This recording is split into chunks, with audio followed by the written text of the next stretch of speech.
मंडळी, आज आपण जर विचार केला तर गाव पातळीवर खेड्यापाड्यांमध्ये जे ग्रामपंचायतचं इलेक्शन असतं ते इलेक्शन देखील लढायचं असेल तर किती संघर्ष असतो आणि किती कठीण परिश्रम असतात हे सर्वांना माहिती आहे. सर्व खेड्यापाड्यातील व्यक्ती आहेत, सर्वांना अनुभव आहे.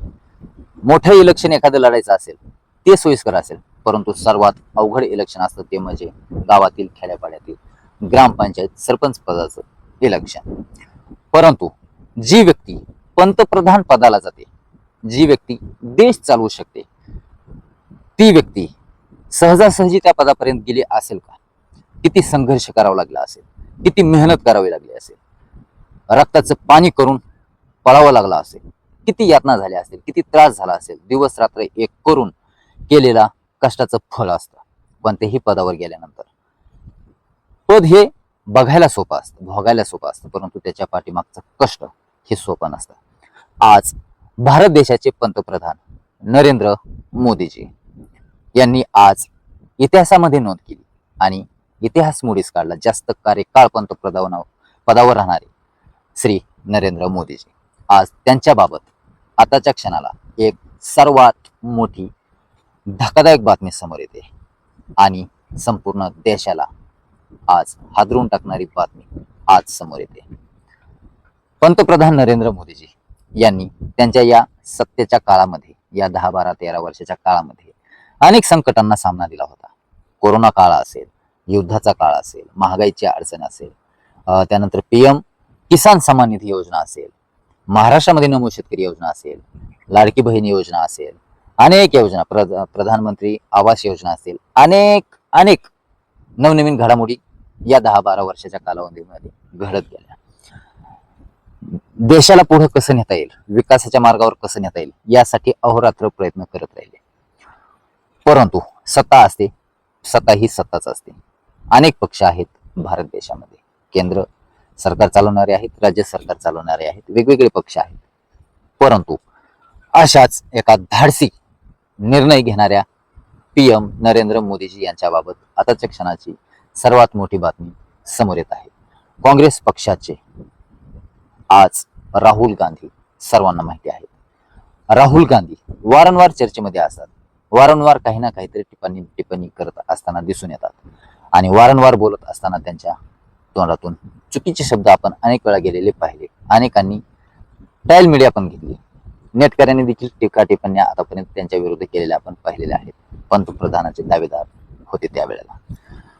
परंतु तामिळनाडूमध्ये विजय थलपती यांनी मुख्यमंत्री पदाची शपथ घेतली आणि त्यानंतर काँग्रेस पक्ष त्या सत्ता स्थापनेमध्ये सामील झाला.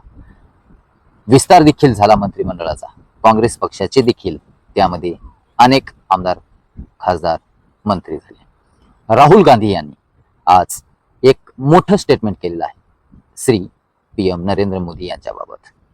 स्टेटमेंट असं केलेलं आहे ते म्हणजे येणाऱ्या 1 वर्षाच्या कालावधीमध्ये नरेंद्र मोदीजी पंतप्रधान पदाचा राजीनामा देतील, BJP सरकार कोसळेल, ढासळेल. त्याचं कारण तरुणांना संपूर्ण कळालेलं आहे. महागाई, बेरोजगारी, अनेक मुद्दे त्यांनी घेतले राहुल गांधींनी. परंतु राहुल गांधी यांच्या या स्टेटमेंट नंतर आज सर्वत्र खळबळ उडालेली आहे. राहुल गांधी यांनी स्टेटमेंट का केलं आणि काही ठोस पुरावे आहेत का याकडे सर्वांचं लक्ष लागलं. राहुल गांधींनी हे स्टेटमेंट करण्याच्या अगोदर विचार करून स्टेटमेंट दिलंय की आता बोलल्यानंतर विचार करतील. यावर देखील आज चर्चा सुरू झालेली आहे. BJP सरकार कोसळेल किंवा नरेंद्र मोदीजी पंतप्रधान पदाचा राजीनामा देतील हे स्टेटमेंट देण्या अगोदर राहुल गांधींनी आता यावर खुलासा करावा अशी मागणी करण्यात आलेली आहे. विरोधी पक्षामध्ये तर टीका टिप्पणी कोणीही करतच असतं, त्यामध्ये विषय नाही. परंतु टीका टिप्पणी करत असताना खालच्या पातळीला येणं किंवा एखाद्याच्या जीवनावरती येणं या पातळीपर्यंत कोणीही जायला नाही पाहिजे, हेही तेवढंच सत्य आहे. परंतु राहुल गांधी यांनी डायरेक्ट नरेंद्र मोदीजी राजीनामा देतील, BJP सरकार कोसळेल, हा साधा बाईट किंवा साधा स्टेटमेंट नाही. यावर राहुल गांधी नक्कीच अजून खुलासा करतील. परंतु या बाईट नंतर संपूर्ण राज्यांमध्ये, देशामध्ये चर्चा सुरू झाली आणि 2-3 दिवसापासून सोशल मीडियावरती चालू असलेली कॉक्रोच जनता पार्टी अभिजित दिपके. यामुळे देखील सोशल मीडियामध्ये तुफान सध्या राडा पाहायला मिळतोय आणि त्यामुळेच राहुल गांधींनी देखील हे स्टेटमेंट केलं असावं. विरोधी पक्षनेते, विरोधी पक्षातील अनेक खासदार आमदार नेते स्टेटमेंट करताना दिसून येत आहेत. सत्तेवरती कोणताही पक्ष येऊन त्यांना त्रास हा सहन करावाच लागतो. अगदी आज अग्निपरीक्षा देत असताना आपल्याला बीजेपी पक्ष दिसून येतो. आपल्याला काय वाटतं या घटनेबद्दल, राहुल गांधी यांच्या स्टेटमेंटबद्दल? नक्कीच राहुल गांधी यांनी केलेलं स्टेटमेंट कितपत आपल्याला योग्य वाटतं? आपली प्रतिक्रिया कमेंट बॉक्समध्ये नक्की कळवा. NMG न्यूज मराठी चॅनलला सबस्क्राईब करा, बेल आयकॉन प्रेस करा. भेटूया पुढील व्हिडिओमध्ये. तोपर्यंत धन्यवाद.